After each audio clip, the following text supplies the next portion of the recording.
రంగారెడ్డి ప్రాజెక్టుపై బీఆర్ఎస్ పదే అబద్ధాలు చెబుతోంది అన్నారు సీఎం రేవంత్. భూసేకరణ పూర్తి చేసి పాలమూరు రంగారెడ్డి పనులు పూర్తి చేస్తామని చెప్పారు. బీఆర్ఎస్ అనేది గతమని, కేసీఆర్ రద్దయిన 1000 నోటు లాంటి వారని విమర్శించారు.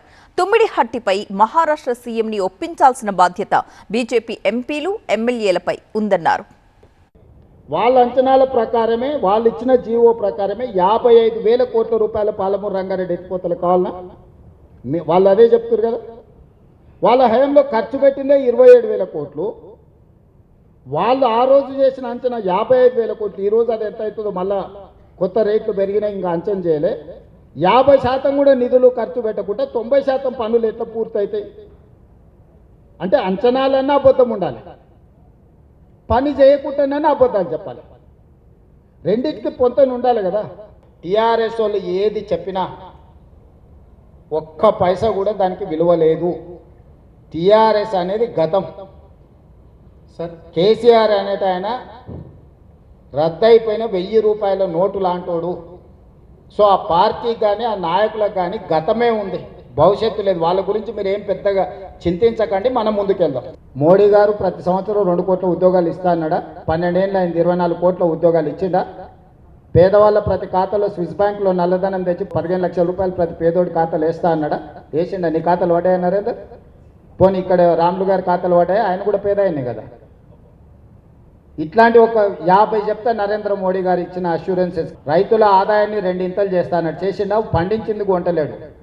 తక్షణమే నరేంద్ర మోడీ గారిని దిగిపోమని, రాహుల్ గాంధీ గారిని ఆ కుర్చీలో కూర్చోబెట్టి ఇవన్నీ ఫుల్ఫిల్ చేపిస్తాను నేను. ఇవాళ 75 లక్షల మెట్రిక్ టన్స్ ఎల్ఎంటీ మనం ప్రొక్యూర్ చేస్తే వాళ్ళు ఎంత కొంటారు? 50 లక్షలు కొంటారు. మిగతా 25 లక్షలు ఎవరింట్లో పోయాలి? ఎవరి నెత్తి మీద పోయాలి?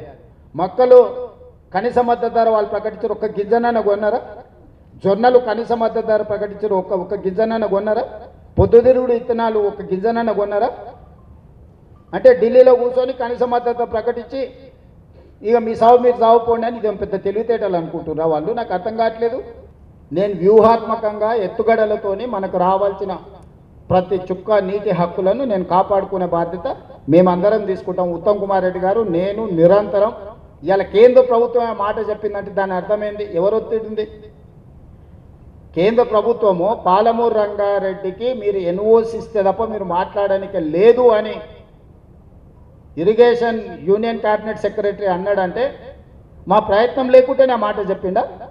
మహారాష్ట్ర ముఖ్యమంత్రి గారు తప్పించుకొని తిరుగుతారు. నీకు శాతనైతే లేదని చెప్తున్నా బండి సంజయ్ గారికి, కిషన్ రెడ్డికి.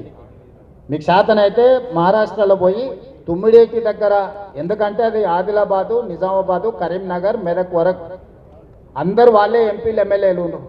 అది వాళ్ళ బాధ్యత. రైతుల కోసం పని చెప్తే ఆయన ఏదేదో మాట్లాడుతున్నాడు. సో మహారాష్ట్ర ప్రభుత్వంతో తుమ్మిడేటి మీద చర్చించేసి ఆ సమస్యను కూడా పరిష్కరిస్తాం.